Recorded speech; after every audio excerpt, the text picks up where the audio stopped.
പ്രിയ പ്രേക്ഷകർക്ക് പുതിയൊരു വീഡിയോയിലേക്ക് ഹാർദവമായ സ്വാഗതം. ഇന്നത്തെ വീഡിയോയിൽ തമ്പനെയിലിൽ കണ്ടതുപോലെ ഫോർട്ടിഫൈഡ് റൈസിനെ പറ്റിയാണ് പറയുന്നത്.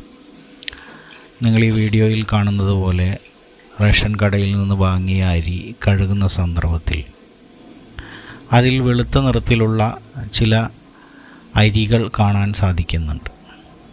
ചില തരികൾ വെളുത്ത നിറത്തിലുള്ള തരികൾ.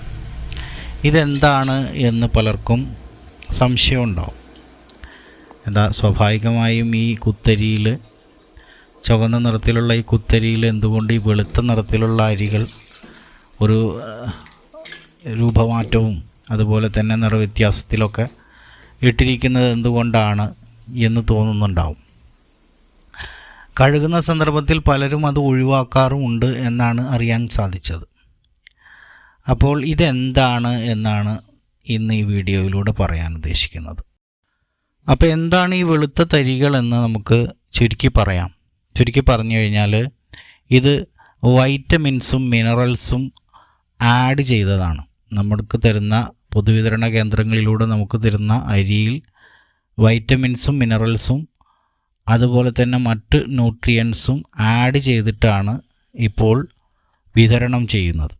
അപ്പോൾ നമ്മൾ മില്ലിംഗ് പ്രോസസ്സിലൂടെ കടന്നു പോകുന്ന ഏതൊരരിയും അതിലെ ന്യൂട്രിയൻസൊക്കെ നഷ്ടപ്പെടാനുള്ള സാധ്യത വളരെ കൂടുതലാണ്. അപ്പോൾ അതുകൊണ്ട് തന്നെ മാൽ ന്യൂട്രീഷൻ എന്ന് പറഞ്ഞിട്ടുള്ള, അതായത് ന്യൂട്രീഷൻ്റെ അപര്യാപ്തത, അതായത് നമ്മുടെ ഭക്ഷണത്തിൽ വേണ്ടത്ര പോഷകം ഇല്ലാത്ത അവസ്ഥ, ഈ അവസ്ഥ ദൂരീകരിക്കുന്നതിന് വേണ്ടി PM വിഷൻ്റെ ഭാഗമായി, അതായത് പ്രൈം മിനിസ്റ്ററുടെ വിഷനാണ് എന്ത്, മാൽ ന്യൂട്രീഷൻ ഫ്രീ ഇന്ത്യ എന്നുള്ളത്.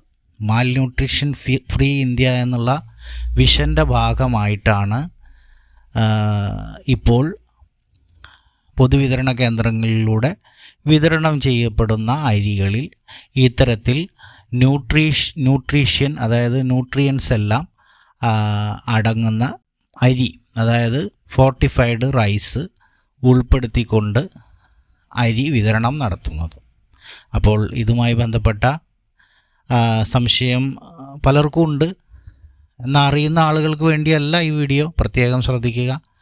അറിയുന്ന ആളുകൾ ഇയാളിപ്പോൾ അത് പറയാൻ ഇയാളാരാണ് എന്നൊക്കെ കരുതി ചിന്തിക്കുന്ന ആളുകളുണ്ടാവും, പറയുന്ന ആളുകളുണ്ടാവും. അത്തരത്തിലുള്ള ആളുകൾക്ക് വേണ്ടിയല്ല, അവർക്കെല്ലാം അറിയാം.